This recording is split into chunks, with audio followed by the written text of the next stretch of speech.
आसमान की ओर देखो, हम अकेले नहीं। जो लोग सपने देखते हैं और कठिन मेहनत करते हैं, पूरा ब्रह्मांड उनके साथ होता है। नमस्कार दोस्तों, मैं आपका दोस्त ब्रिजेश पांडे कौटिल्य बलरामपुर में आपका बहुत बहुत स्वागत एवं अभिनंदन करता हूँ। दोस्तों, मैं साइंस का टीचर कौटिल्य बलरामपुर में आज आपको एक टॉपिक के बारे में थोड़ा सा समझाने का प्रयास करेंगे। हालांकि एक डेमो के तौर पे रहेगा, और जैसा कि है कि ऑफलाइन क्लासेस भी हमारे यहाँ बहुत बेहतर चल रही हैं। आप ऑफलाइन का भी आनंद उठा सकते हैं क्लासेस का। फिलहाल आज की चर्चा आपसे जो है वो विटामिन के संदर्भ में है। विटामिन्स एक ऐसा फूड एसेंशियल है, या कह सकते हैं एक ऐसा फूड कंटेंट है जो हमारे लाइफ के लिए बहुत ज़्यादा इंपॉर्टेंट है। इतना इंपॉर्टेंट कि शायद विटामिन के बिना सारी चीज़ें अधूरी होती हैं। So friends, vitamins, without vitamins कोई भी फूड हमारे बॉडी में एनर्जी प्रोवाइड नहीं करा सकता है। और विटामिन खास करके कंपलसरी होता है। कुछ विटामिन होते हैं, हालांकि विटामिन का जिक्र होता है जब फादर का जिक्र होता है कि विटामिन का खोज किसने किया, तो फंक की बात आती है। कई बार आपने सुना होगा फंक का नाम। हालांकि विटामिन B2 के संदर्भ में फंक का नाम लिया जाता है, लेकिन विटामिन A और B, सबसे पहले मैं आपको खोजकर्ता के बारे में बता देता हूँ। विटामिन A और B, इसके खोजकर्ता को माना जाता है मैकुलम को, और जो है खास करके विटामिन C जो है हॉपकिंस, एंड विटामिन जो D है वो हॉलकट। ये 4 साइंटिस्ट के नेम आते हैं विटामिन में।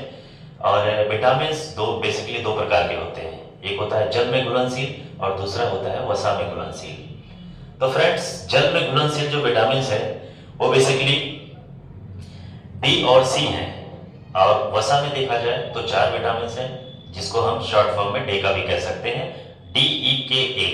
ये 4 विटामिन होते हैं जो वसा में घुलनशील होते हैं। तो सबसे पहले हम विटामिन में वसा घुलनशील विटामिन की चर्चा करेंगे आपसे। और खास करके आप बिल्कुल वीडियो को लाइक सब्सक्राइब करिएगा, ताकि बहुत सारा स्नेह आपका मिले। और पूरा विदाउट ज्यादा समय लिए हुए हम पूरा आपको समझाने का प्रयास करेंगे, और एग्जामिनेशन से संबंधित कई सारे तथ्य भी यहाँ पे आपको मिलने वाले हैं। तो विटामिन ए जो है ये विशेषकर रतौंधी के लिए होता है, आंख के लिए बहुत अच्छा विटामिन माना जाता है। और खास करके इसका जो रिसोर्स होता है वो गाजर होता है। अगर फल की बात की जाए तो मैंगो रिच विटामिन स्रोत होता है।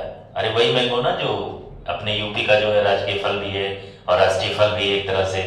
तो आम में काफी मात्रा में, हालांकि कच्चे आम की अगर बात करें तो कच्चे आम में विटामिन सी का अमाउंट ज्यादा होता है compare to vitamin A.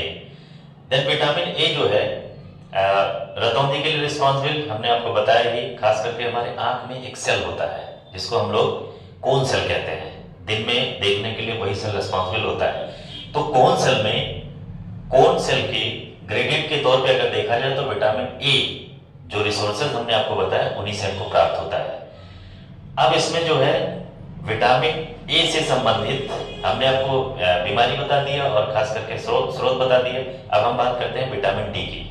Vitamin D जो है ये हमारे बोन के लिए बहुत कंपलसरी होता है। डी फॉर डी, और लास्ट में एक शब्द बोलेंगे हड्डी, मतलब बोन, इंग्लिश में तो आपको पता ही है। तो डी जो है वो विटामिन हड्डी के लिए ज्यादा रिस्पॉन्सिबल होता है, और हड्डी के लिए मेन जो मिनरल्स होता है वो कैल्शियम होता है और फास्फोरस। ये बहुत जरूरी होता है। सबसे बड़ी हड्डी का नाम आपको पता है फीमर होती है, और हम लोग के बॉडी में लगभग 206 हड्डी होती है। ऐसे डिफरेंट डिफरेंट एनिमल में हड्डियों के नंबर्स डिफरेंट होते हैं। सो फ्रेंड्स, इसके लिए जो स्रोत होता है, विटामिन डी के लिए जो स्रोत होता है वो खास करके सूर्य का प्रकाश लोग कहते हैं, बट वो कैटालिस्ट होता है। सूर्य के प्रकाश के प्रेजेंस में जो है हमारे बॉडी में विटामिन डी सिंथेसाइज होता है। विटामिन डी बेसिकली 4 प्रकार के होते हैं, D1, D2, D3 and D4। But जो हमारे शरीर में यूटिलाइज होता है, या जिसका हमारा बॉडी यूज करता है, या उसको कह सकते हैं कि जो डायरेक्ट अटैच होता है हमारे बोन से, वो विटामिन D3 होता है।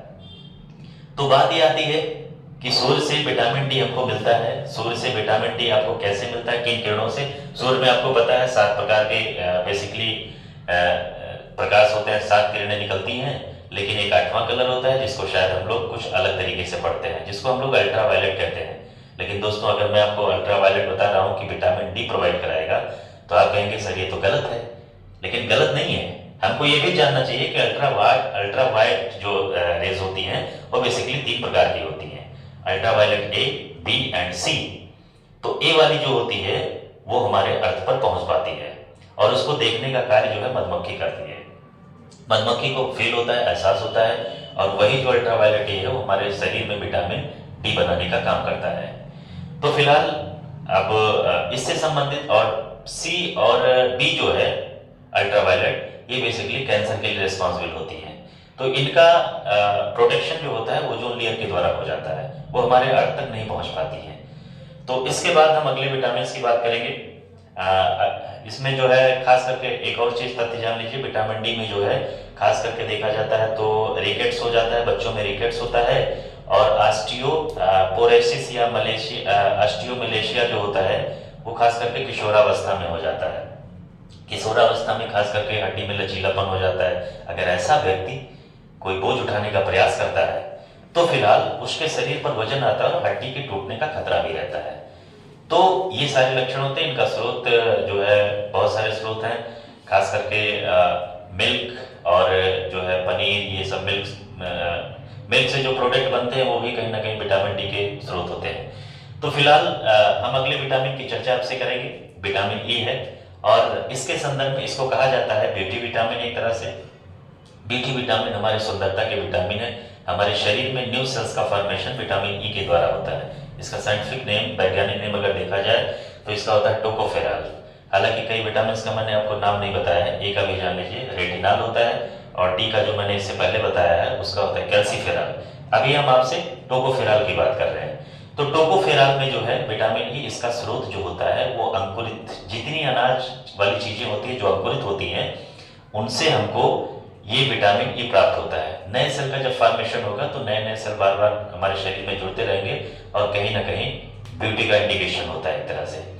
तो खास करके मैं आपको बताऊं कि जब नए संतति का निर्माण भी होता है, नए संतति का निर्माण होता है, खास करके हमारे नए सेल, स्पर्म, ओवम, ये जो सेल्स होते हैं इनके भी फॉर्मेशन के लिए जो है विटामिन ई ज्यादा रिस्पॉन्सिबल होता है।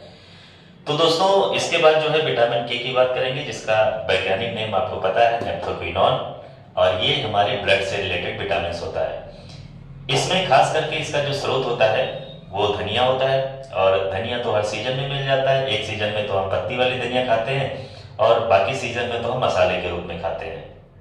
तो ये जो स्रोत है इसको लेने के बाद ये हमारे बॉडी के अंदर जाता है, और आपको पता है शरीर के अंदर का सबसे बड़ा जो अंग होता है लिवर, बिल्कुल उसको पहचानिए। और हालांकि कोई एंजाइम उसमें सिक्रीट नहीं होता है, लेकिन फिर भी अगर देखिए तो उसमें जो है फाइब्रिनोजन प्रोटीन का निर्माण करता है ये विटामिन के।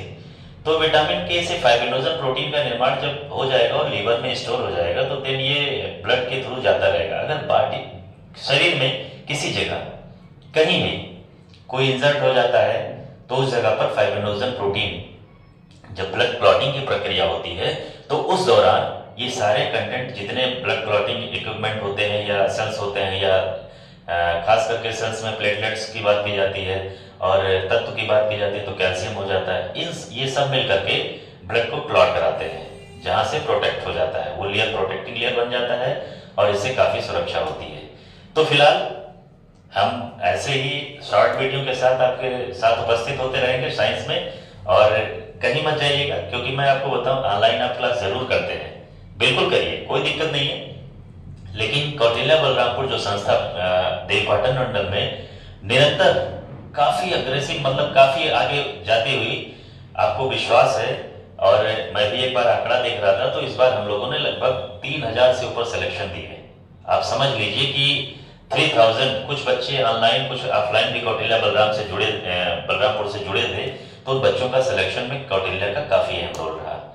यहाँ पे हमने कई जगह भ्रमण करके देखा, हमारे पास बच्चे भी आते हैं, बताते हैं सर हम लोग दिल्ली जाते हैं, लखनऊ जाते हैं और वहां से लौट के चले आते हैं, लेकिन जो ऑफलाइन क्लासेस हमारे यहाँ पे सुविधा है, मैं ज्यादा तारीफ नहीं करूंगा, लेकिन एक बात मैं आपसे एक निवेदन के तौर पे कहूंगा कि एक बार ऑफलाइन आप जरूर चेक करें।